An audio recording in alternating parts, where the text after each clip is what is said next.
ఇప్పుడు దాంతో ఎట్లా టైం సరిపోతుంది? మాకు అస్సలు టైం సరిపోవట్లేదు, టైం మేనేజ్ అవ్వట్లేదు. నాకు ఫస్ట్ నుంచి ఒక ప్రాబ్లం ఉంది. ఏంటి అంటే ట్రస్ట్ ఇష్యూస్. చిన్నప్పటి నుంచి నాకు చాలా చాలా చాలా మంచి ఫ్రెండ్స్ దొరికారు, చాలా మంచి ఫ్రెండ్స్. కానీ నా ప్రాబ్లం ఏంటి అంటే, ఇది నాకున్న ప్రాబ్లం వాళ్ళది కాదు. ఏంటి అంటే నాతోనే ఉండేవాళ్ళు లేరు. అంటే ఎవరికి వాళ్ళకి మళ్ళీ వేరే ప్రపంచం, వేరే బెస్ట్ ఫ్రెండ్స్ అట్లా ఉన్నారనమాట. నాతోనే ఉండేది నాకు దొరకలేదు. నాకు అదొక కోరిక లాగా ఉండిపోయిందనమాట.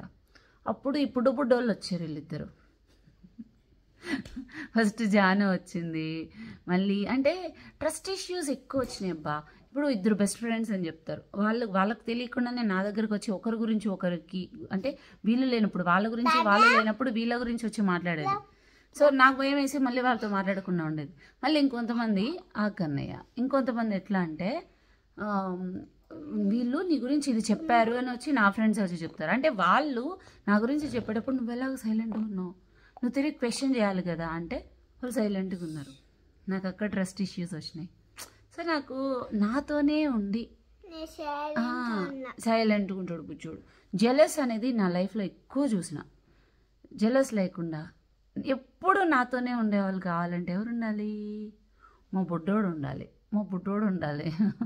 సో నేను వాంటెడ్గా కన్నాను శిశిని. అవును తల్లి. ఫస్ట్ అవును కన్నయ్య. జాను చాలా క్లోజ్ అయిపోయింది నాకు. ఇప్పుడు ఎలా ఉంటుందంటే జాను లేదు అంటే నాకు పక్కన చాలా ఇబ్బంది పడిపోతాను. బాగా అలవాటు అయిపోయి ఉంటుంది, ఒక బెస్ట్ ఫ్రెండ్ కంటే ఎక్కువలాగా. సో జాను, ఆ తర్వాత శిశి. ఇంకొంచెం యాక్చువల్లీ తిట్టుకుంటారేమో కొంతమంది. నాకున్న డిప్రెషన్ ఫేజ్, బయట ప్రపంచంలో నెగిటివిటీ వీళ్ళంతా చూసినప్పుడు జానుతోటి శిశితోటి బాగా అడ్జస్ట్ అయిపోయినానా మంచిగా. అంటే వీళ్ళంతా ఇన్నోసెంట్గా, నెగిటివిటీ లేకుండా, జెలస్ అనేది లేకుండా ఎంత చక్కగా అలా ఉంటే ఇంకొకరిని కన్నాం అనుకున్నాం. నా కెరియర్ అన్నీ వదిలేసుకొని ఇంకొకరిని కందాం ప్రశాంతంగా, వీళ్ళు ముగ్గురే, ఇంక నేను, ఇల్లు, ఫ్యామిలీ, ప్రపంచం ఇట్లా ఉందాం అనుకున్నాను ఒక టైంలో. అయితే ఎందుకు స్ట్రెస్ అవుతుంది? ఒక టైంలో స్ట్రెస్ అవుతుంది ఖచ్చితంగా. ఫస్ట్ 1 year అండ్ ఒక 1.5 2 years వరకు కూడా.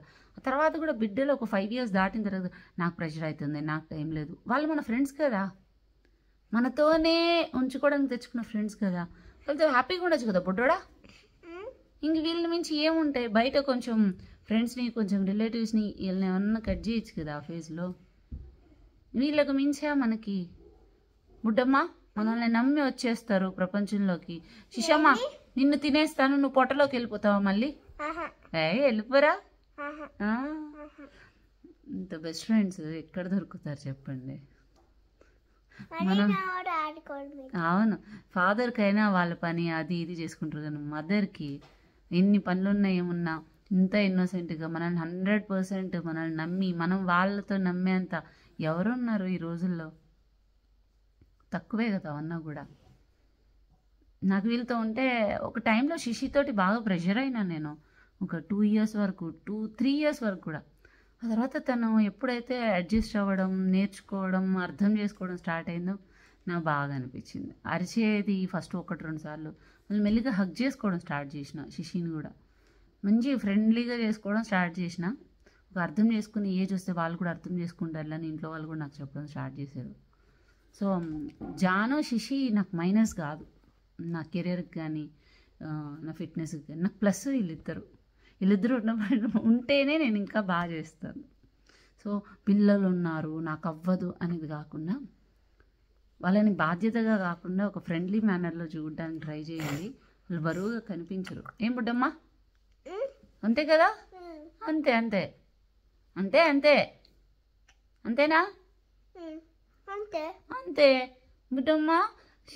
అమ్మ ఫ్రెండ్స్ అన్నీ మంచిగా హెల్ప్ చేస్తుంది అమ్మకి, చక్కగా ఉంటాడు కదా, బాగా ఆడుకుంటాడు, అన్నీ హెల్ప్ చేస్తాడు శిశిగాడు. బంగారు తల్లి.